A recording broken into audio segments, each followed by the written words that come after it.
নমস্কার বন্ধুরা, আমার রান্না বান্না চ্যানেলে তোমাদের সকলকে স্বাগত জানাই। আজ আমি কাঁচা লঙ্কা চিকেনের একটি দুর্দান্ত স্বাদের রেসিপি বানাবো। রেসিপিটি রুটি, পরোটা বা গরম ভাত যে কোনোর সাথে খেতে অপূর্ব লাগবে। রেসিপিটি তোমাদের সম্পূর্ণ দেখার অনুরোধ রইল। আর ভালো লাগলে একটি লাইক, শেয়ার আর সাবস্ক্রাইব করে দেবে অনুরোধ রইল। তার সাথে যারা আমার ফেসবুক পেজ থেকে দেখছো তাদের পেজটিকে ফলো করে দিয়ে ভিডিওটি লাইক শেয়ার করে দেবার অনুরোধ রইল। প্রথমে আমি একটি মশলা বানিয়ে নেব।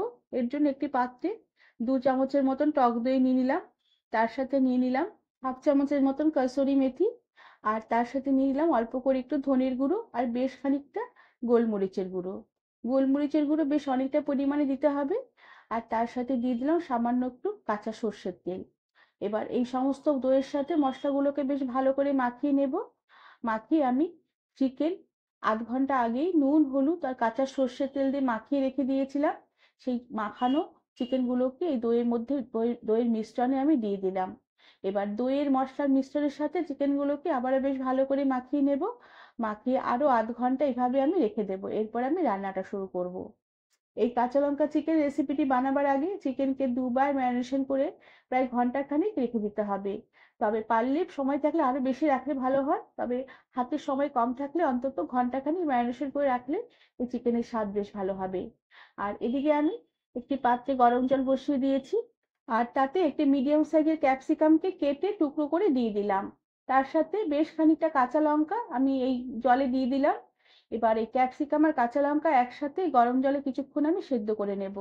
আর ক্যাপসিকাম আর কাঁচা লঙ্কা সেদ্ধ হয়ে গেলে আমি গ্যাসের আঁচ বন্ধ করে দেব। এরপরে বেশ ভালো করে জল ছেঁকে নিয়ে কাঁচা লঙ্কা সমেত ক্যাপসিকাম গুলোকে আমি জল থেকে তুলে রেখে দিলাম।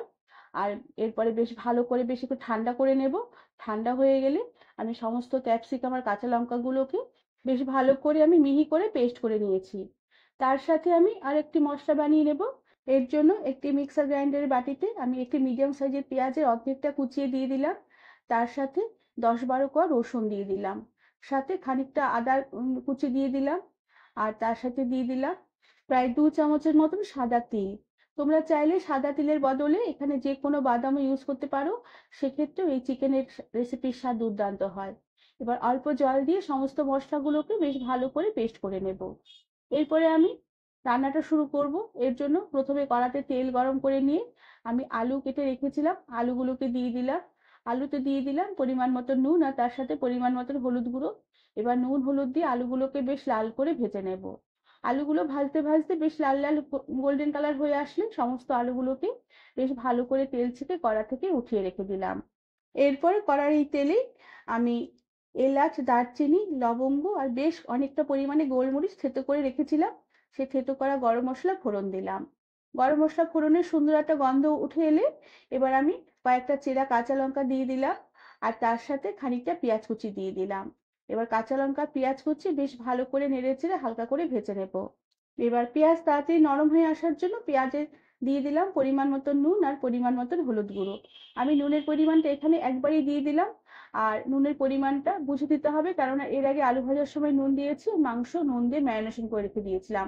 তাই পেঁয়াজটা নরম হওয়ার জন্য অল্প পরিমাণে নুন দিলাম।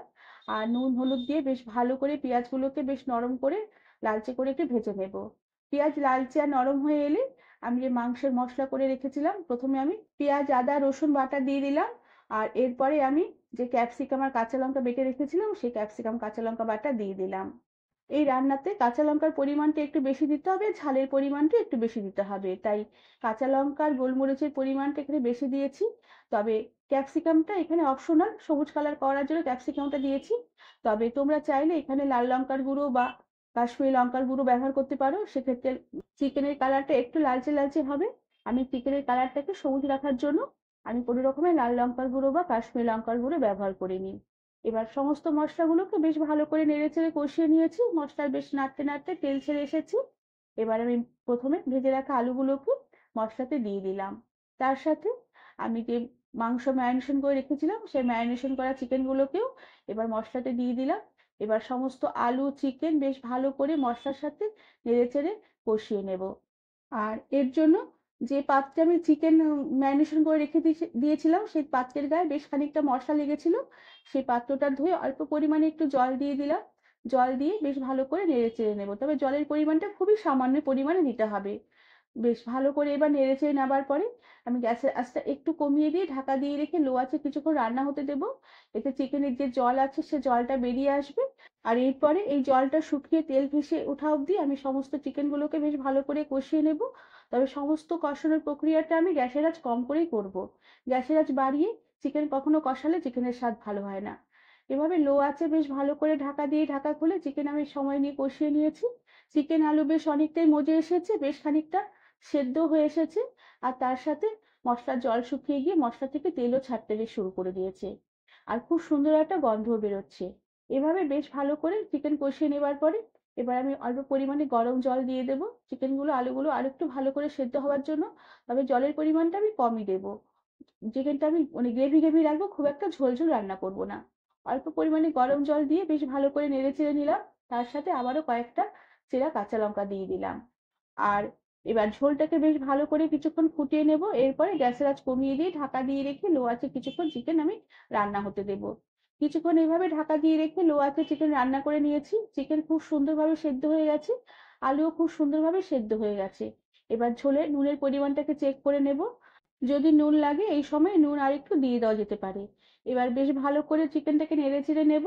চিকেনটা আর একটু বেশ কিছুক্ষণ ফুটিয়ে নেবার পরে আমি একটি জায়ফলের টুকরো নিয়ে নিলাম। আর একটি গ্রেটারের সাহায্যে জায়ফল অল্প করে একটু আমি গ্রেট করে দিয়ে দেব। জায়ফল অল্প করে গ্রেট করে দিতে হবে, খুব একটা বেশি পরিমাণে জায়ফল দিলে গন্ধটা বাজে হয়ে যাবে। অল্প করে একটু জায়ফল গ্রেট করে দিলাম, এতে চিকেনটা আরো বেশি নরম হবে। আর এর গন্ধটাও চিকেনের মধ্যে বেশ ভালো লাগবে। এরপরে ঢাকা দিয়ে রেখে আরো কিছুক্ষণ আমি রান্না হতে দেবো, এতে জায়ফলের গন্ধটা চিকেনের মধ্যে অ্যাবজর্ব করবে আর চিকেনটাকে আরো একটু সফট করবে। এভাবে আরো কিছুক্ষণ রান্না করে নেবার পরে এবার আমি গ্যাসের আঁচ বন্ধ করে দিলাম। আর সবশেষে উপর থেকে সামান্য পরিমাণে একটু ঘি ছড়িয়ে দিলাম। এতে এই কাঁচা লঙ্কা চিকেনের স্বাদ বহুগুণ বাড়িয়ে দেবে। তবে তোমরা চাইলে ঘিয়ের বদলে এখানে বাটার ইউজ করতে পারো, সেক্ষেত্রেও স্বাদ দুর্দান্ত হবে। এবার সবকিছু নেড়ে চেড়ে ভালো করে মিশিয়ে নিয়ে কিছুক্ষণ ঢাকা দিয়ে স্ট্যান্ডিং টাইমে রেখে দেবো। এতে ঘিয়ের গন্ধটা অ্যাবজর্ব করবে, চিকেনটা আলুটা আরেকটু বেশ ভালোভাবে মজবে। আর চিকেনটা এতে খেতেও বেশ ভালো লাগবে। বন্ধুরা, আমার আজকের কাঁচা লঙ্কা চিকেনের রেসিপিটি তোমাদের কেমন লাগলো আমাকে তোমরা কমেন্ট করে জানাবে। আর ভালো লাগলে একটি লাইক শেয়ার আর সাবস্ক্রাইব করে দেবার অনুরোধ রইল। তার সাথে পাশে থেকে বেল আইকনটি প্রেস করে দেবে যাতে আমার সব নতুন ভিডিও নোটিফিকেশন সবার আগে তোমাদের কাছে পৌঁছে যাবে। আজ তাহলে আসি, পরে আবার একটি অন্য নতুন রেসিপি নিয়ে দেখা হবে। ধন্যবাদ বন্ধুরা।